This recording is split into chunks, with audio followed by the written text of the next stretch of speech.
কাঁচা আমের এই সিজনে যারা এই আচারটা খাননি তারা অনেক কিছু মিস করে গিয়েছেন, কারণ এই আচারটা দেখতে যেমন লোভনীয়, খেতেও ঠিক তেমনই অনেক বেশি মজা। আর বানানোর ঝামেলা সেটা একদম নেই বললেই চলে। আমার কাছে তো এই আচারটা অনেক বেশি মজা লেগেছে, তাই আপনাদের সাথে শেয়ার করতে চলে এসেছি। আর এই আচারটা রোদ্রে দেওয়ার ঝামেলা একেবারেই নেই, আর বাচ্চারা এত বেশি পছন্দ করে। আমার ছোট ছোট দুইটা বাচ্চা, তারা তো চুলা থেকে নামানোর সাথে সাথে যখনই ঠান্ডা হয়েছে একদম খেয়ে ফেলেছে। ছোট বড় সবাই আচারটা অনেক বেশি পছন্দ করবে। যে আচার বানানোর জন্য এখানে আমি 3টা কাঁচা আম নিয়েছি, কাঁচা আম ছুলে নিয়েছি। ছোলাটা আর আপনাদেরকে দেখাইনি, কারণ কিভাবে ছুলতে হয় সেটা আপনারা সবাই খুব ভালো করেই জানেন। আমগুলোকে আমি লম্বা করে কাটছি না, আমগুলোকে দেখতেই পাচ্ছেন আমি চাকচাক করে কেটে নিচ্ছি। এই আচারটা কিন্তু করতে হবে যে আমের ভিতরের আটিটা একদম শক্ত হয়ে যায়নি, সে আমটা দিয়ে করতে হবে। এই যে আমার এই আমটার আটিটা একটু শক্ত হয়ে গেছে, আমার কিন্তু কাটতে কষ্ট হচ্ছে। যদিও আমার ছুরি দিয়ে কাটার অভ্যেসটা একটু কম, আমি বটি দিয়ে কাটতেই বেশি পছন্দ করি। এখানে শুধুমাত্র আপনাদেরকে দেখানোর জন্য ছুরিটা ব্যবহার করছি আসলে।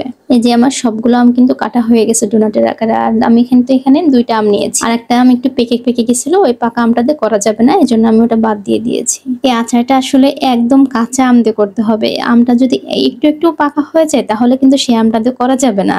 আপনারা সবসময় চেষ্টা করবেন একদমই যে আমটা কাঁচা সে আমটা দিয়ে নেওয়ার চেষ্টা করবেন। এই যে আপনারা দেখতে পেয়েছেন আমি আমের ভিতরের বীজগুলো বের করে রেখে দিয়েছি। এখন এই যে আমি আচার বানানোর জন্য চুলায় একটা প্যান বসিয়ে নিয়েছি, তাতে আমি 1 কাপ পরিমাণ পানি দিয়ে নিয়েছি, আর 1/2 কাপ পরিমাণ চিনি দিচ্ছি, আর সামান্য পরিমাণ আমি কুসুরের গুড় দিচ্ছি। এখানে আমি কুসুরের গুড়টা ইউজ করেছি, কেউ চাইলে পাটালিটাও ব্যবহার করতে পারেন। আমার কাছে পাটালি ছিল না, তাই আমি গুড়টাই ব্যবহার করেছি। আর এখানে আমি 1/2 চা চামচ শুকনো মরিচের গুঁড়া দিচ্ছি, আর স্বাদ আনার জন্য সামান্য পরিমাণ লবণ দিচ্ছি। লবণ দিয়ে ভালোভাবে মিশিয়ে নিচ্ছি। কেউ চাইলে পুরো আচারটা কিন্তু চিনি দিয়েও করতে পারেন। চিনি দিয়ে যে আচারটা বানানো যাবে না সেরকমটা কিন্তু না, চিনি দিয়েও বানানো যাবে, কিন্তু আপনার গুড় দিলে যেরকম সুন্দর একটা আচারের কালার আসবে, চিনি দিয়ে সেরকম কালারটা আসবে। এই যে গুড় চিনি সেটা যখন ফুটে উঠবে এবং একটু আঠালো আঠালো ভাব হবে, তখন আমি আমগুলো দিয়ে দিব। আমগুলো দিয়ে খুব ভালোভাবে নাড়াচাড়া করতে হবে এবং চুলার আঁচটা কিন্তু একদম লো ফ্লেমে রাখতে হবে। এভাবেই শিরাটা শুকিয়ে যাওয়ার পর্যন্ত রান্না করে নিতে হবে। আমার প্রসেসিংটা দেখেই কিন্তু আপনারা বুঝতে পারছেন যে আমি কিভাবে করছি, সেভাবেই করবেন আপনারা, তাহলে আশা করি একটু খারাপ হবে না। আর এই যে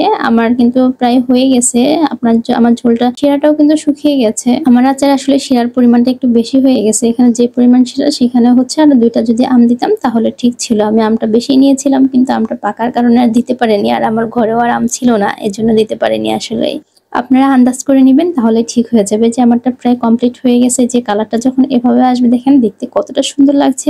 দেখতে আসলে যতটা সুন্দর লাগছে খেতেও কিন্তু ঠিক ততটাই সুন্দর লাগে।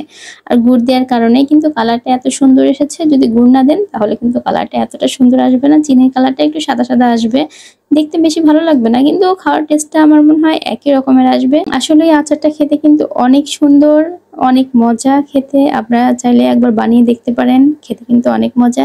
ছোট বড় সবাই অনেক বেশি পছন্দ করবে, আর একটু ঝাল দেওয়ার কারণে এর টেস্টটা কিন্তু অনেক বেশি সুন্দর হয়েছে। আজকে এই পর্যন্তই, আল্লাহ হাফেজ।